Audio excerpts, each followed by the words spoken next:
Hello everyone, so it's coming to the end of a weekend for me, and as is usual at the end of these weekends you start to look at the week ahead and getting prepared. There's not much I've got to do really. I've done a few repairs on a few tools, charged a few batteries up. There's one humming away on the wall as we speak.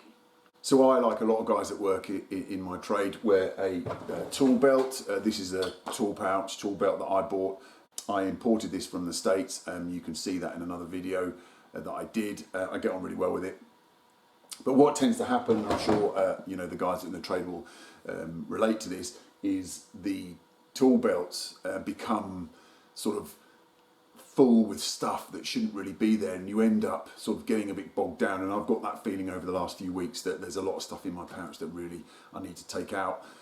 Bits and bobs tend to migrate from other areas in your toolkit on your van, and they end up going down into the bottom of the pouch, as well as lots of muck and rubbish and dust and chips and stuff. So what I'm going to do is tip this out and have a look what's in there and try and sort it out a bit. Right, so there she blows. As you can see, if you did watch the video when I first got it out, when I got it from the States, you'll see that it's mellowed down quite nicely, the leather, so it's broken in quite nicely, so I'm really happy with it. So we'll sort of start at one end, take out the things that I know are supposed to be there. So we've also got the old S-Wing, faithful S-Wing on one side.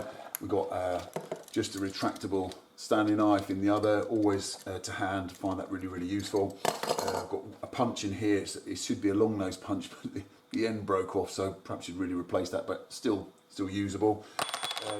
Then centre section, we've got Stanley 8mm tape measure. These are great tapes. I get on really well with them. I did go through a phase of spending quite a lot of money on expensive tapes, but actually, you know, once you've been using them for a bit, you can't pull them right out to the 8mm point anyway, and you've only got to drop it. And if anyone's had an expensive tape and they drop it from any height, it hits the deck and you hear this noise. That means the tape's useless. So what I tend to find, I buy these from Screwfix here in the UK. They're usually on the front counter, a bit like Sweeties at the supermarket, 2 for a tenner. So I find that these last really, really well. And usually the blade becomes worn and you can't read it before anything breaks on it. So, you know, I do really like those tapes, nice and accurate. Now, interestingly, on this side, I treated myself. I kept seeing everyone having these sort of tracer pencils. So I thought, you know what, I'll treat myself. I bought the double set, the pen. They've got like a long end on them, so really handy for marking through holes. The pen one's been really good. But again, I don't know what you guys think, but the pencil one, I don't rate it, and the reason why, it's really good and it works and everything, but this lovely little sharpener here, can we see it there? It's gone blunt before I even used one lead.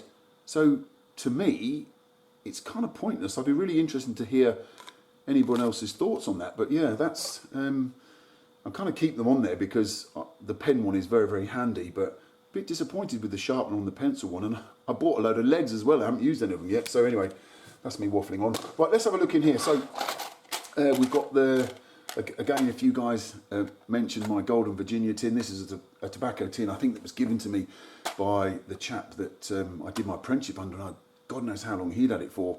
So perhaps we can have a little look in that, or maybe I'll save that for another video, but there's drill bits and bobs in there. So let's have a look now. Let's get into the guts of it. So what have we got here?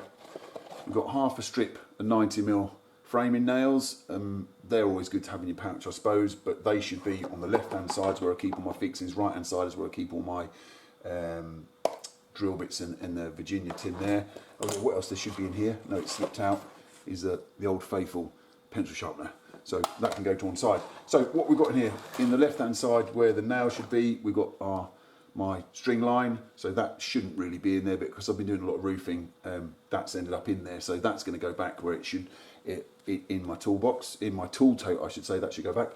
And then, right, so I think what I'm going to do is just empty it out. What we've got, oh look, what's this here? So yeah, look, so this is just a little one of those cheap sort of bit sets, and I do find them, and you'll see it's all intact. I do find it's handy having one of these because it's got all of the different bits that you'll need. I don't use these aren't my main bits, but I like to keep it all in one place, and then I know that I've got every single bit I need and I won't lose them. So that shouldn't be in here either, really. That should be in my tool tote as well. So now I think what we'll do now is just empty this out. Let's see what we've got in here. Oh, look at all the dust. So that, I mean, I'm not doing any sort of renovation or demolition work at the minute, but look at that lot. Let's do this, keep this side separate. Oh, there we go. All the nails have come out. It's like a tsunami of nails. So here, as I said, front left-hand pouch is where most of my to-hand fixings go. So what I've got there, some of these little inch twists for fixing, metalwork, joist hangers and plate straps and stuff like that. So they shouldn't really be in there, so I can move those over to one side. Let's get those out of the way. And then in this back left-hand pouch, what we've got in here, oh, there's lots of junk in there. So there we go. We've got all of the dust out now. So that's it. The pouch is clean. So let's have a little look and see what we've got here. So I'll focus in. Let's focus in. Focus in. Yeah. Can we focus in there? Yeah. So what we've got here that shouldn't be here. So we've got one of these lovely, I think this is an Irwin drill bit. I put it in my impactors, nice and sharp. I've probably obviously just been thrashing a few holes through, which is why that's nice and small and has stayed in my pouch, but that'll go back in its set where that belongs.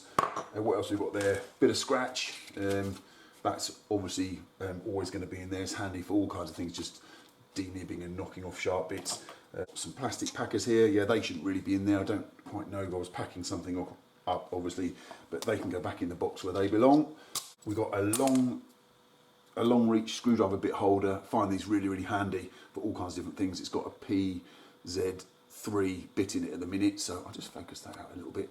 So that obviously stays in there. This is, again, someone commented that this is what I use for undoing mortise latches. You want to put them on. It's actually designed. Oh, hang on a minute. What's that charged? It actually came with a loft hatch, insulated loft hatch, but I was doing a job and there was loads of them, so there was one spare. It's really handy for undoing latches before you put the handles on, so that's got to stay in there. What else we've got here? 12mm plug cutter, again really handy. That's supposed to be in the pouch.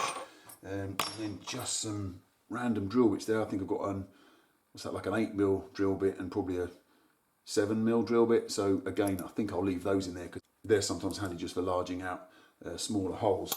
But again, this is really interesting. So we just got some old pencils here. So I don't know how often I get through a pencil, maybe one a month, maybe, or one every couple of weeks. But this is where the pencils go when they're too short. But I can't bear to chuck them away, and usually perhaps let my bricklayer friends have one. So I'll maybe just put one or two of those back in there, and they are quite handy just to go in the compass. So I think what I'll do is I'll put one in the compass. And obviously the compass is another thing that will go back in. That's where that should be. So put those across to one side. There's some more 90mm Pasled nails there. And what we've got here, an old keep, which I don't need. That can go. And there's a thicker sort of Carpenter's pencil. I keep one of these in because he's actually quite good. Because I don't know what sort of lead they've got in, but they're much better for marking slightly damp timber. So always keep one of those in there as well. So we'll move across to the other side. I've got a 10mm ring spanner there. Always keep that in my pouch. Apart from the fact 10mm is quite a handy size. You come across nuts and bolts that are 10mm. This is really handy for worktop bolts, and historically I think that's why it's always been in my pouch. So that if I'm ever doing any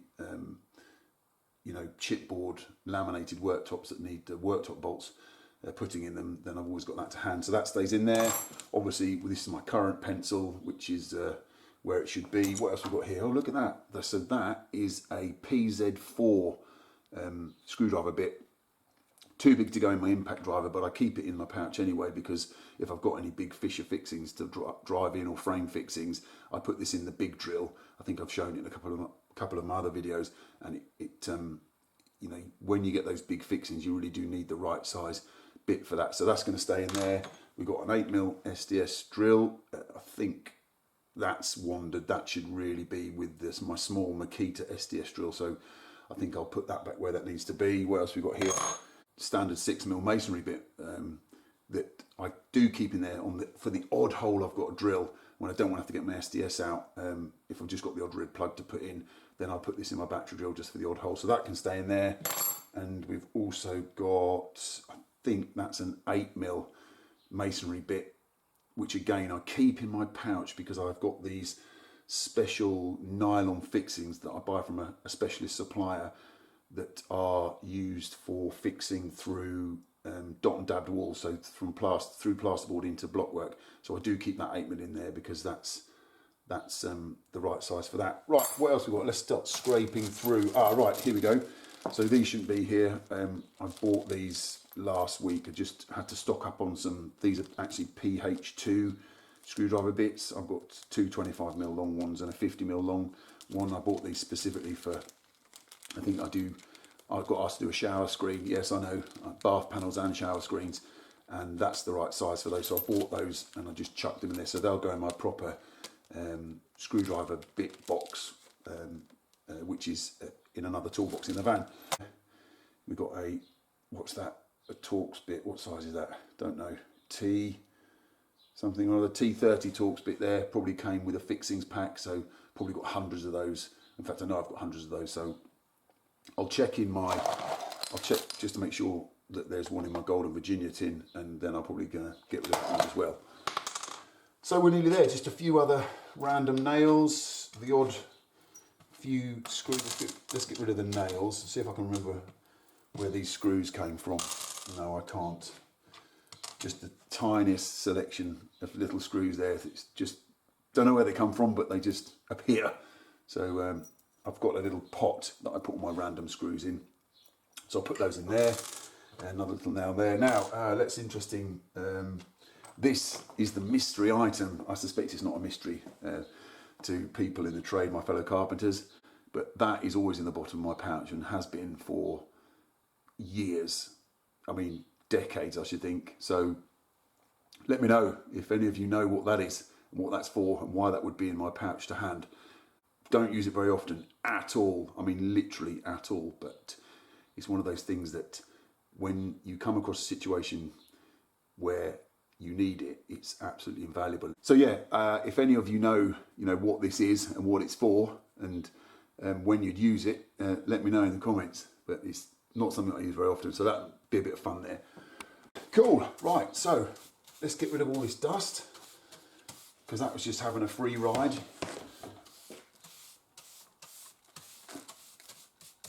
Nice, right.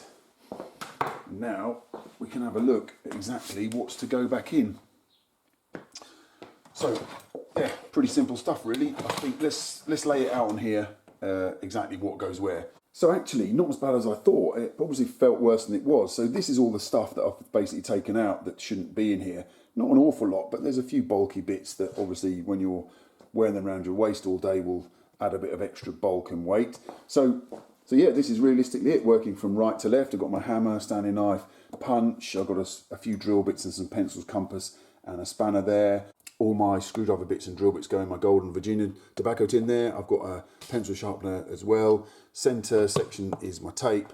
Front left is fixings, which at this point is just going to be those few 90mm framing nails. And in the rear left, I've got a bit of scratch, carpenter's pencil, plug cutter, today's mystery item, extra long screwdriver bit holder, T-bar for getting in my tubular latches for put the handles on, and a spare pencil. And then over on the left hand side, I'm going to stick with this trace of pencils or pen. It's mainly the pen. I'm going to keep the pencil in there just because, well, I paid for it and I can't bear to throw it away. So I hope that that's not been too boring. A little bit of insight into, a fairly mundane part of being a carpenter really, but one of those things, and I'm sure I said earlier, a lot of you guys that wear tool belts will perhaps be able to identify with this, is the fact that you end up with quite a lot of stuff, and every now and again you need to have a little bit of a square up. So I hope you found it of interest. Thanks for watching.